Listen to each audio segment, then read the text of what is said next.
Jaga kau punya salat, perhatikan kau punya salat, sempurnakan kau punya salat. Salat adalah penentu kebahagiaanmu dunia akhirat. Salat adalah penentu kesenanganmu dunia akhirat. Salat adalah penentu beruntung atau tidaknya engkau di dunia akhirat. Salat adalah penentu kelak engkau dalam kubur selamat atau tidak. Salat adalah penentu kelak di yaumul ba'ats, di hari kebangkitan, engkau akan dibangkitkan dalam keadaan baik atau tidak. Salat adalah penentu kelak di yaumul mahsyar, di padang mahsyar, apakah engkau akan tenggelam dalam lautan keringat atau engkau didahului dengan cahaya Allah Subhanahu wa taala. Salat adalah penentu kelak di yaumul mizan, di hari pertimbangan, apakah engkau berat timbangan kananmu atau berat timbangan kirimu.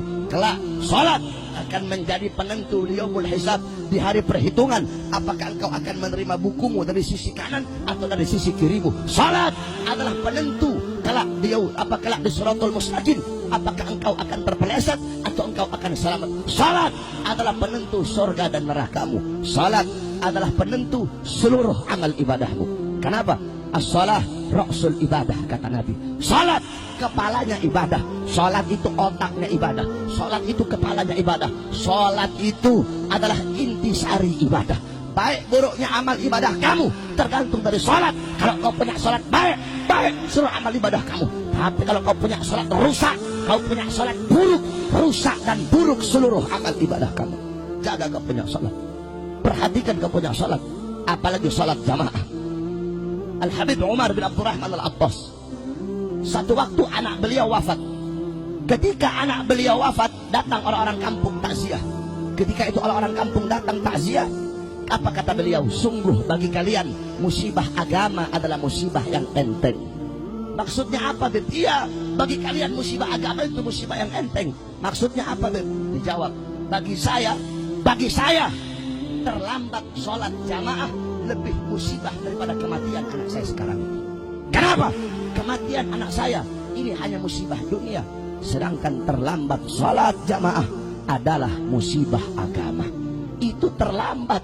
Bagaimana kalau engkau meninggalkan sholat lima waktumu dengan sengaja? Oleh karenanya saudara-saudara, dahulukan kau punya sholat, utamakan kau punya sholat.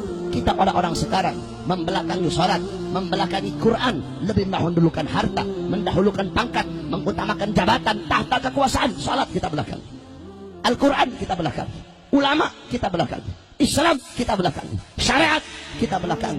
Makanya jangan harap kita akan diberikan kemenangan oleh Allah kalau kau punya sholat belum sempurna. Saudara-saudara, lihat kata-kata saya. Andaikan sholat subuh di masjid-masjid jumlahnya sama pada kayak malam hari ini, demi Allah Islam akan jaya di bumi, di tanah Indonesia. Saudara-saudara, jangan kamu harapkan kemenangan, jangan kita harapkan persatuan dan kemenangan kalau kita belum sempurnakan kita punya salat, kalau kita masih sering meninggalkan salat lima waktu kita. Salat adalah pengerat, salat adalah pemersatu umat. Oleh karena itu, jaga kau punya salat. Qala Rasul sallallahu alaihi wasallam, "Idza 'azzamat ummati dunya, nuzi'at minha haibatul Islam." Apa kata Nabi? Jikalau umatku lebih mengutamakan dunia, lebih mendahulukan harta, pangkat, jabatan, tahta, kekuasaan, salat dibelakangi, akhirat dibelakangi, apa kata Rasul? Allah cabut kehebatan Islam, Allah cabut kewibawaan umat Islam, sehingga walaupun kita banyak tetapi kita bagaikan buih di lautan. Oleh karena itu, jaga kau punya salat, perhatikan kau punya salat. Dengan salat kita umat Islam akan selalu bersatu. Kama qala Rasul, mathalul mu'min fi tawaddihim wa ta'atufihim wa tarahumihim mathalul jasad idza ishtaka minhu 'udwun tada'a sa'irul jasad bis-sahari wal humma. Apa kata Nabi? Perumpamaan seorang mukmin di dalam mengasihi, di dalam menyayangi, dalam saling tolong menolong, bagaikan satu badan, bagaikan satu tubuh.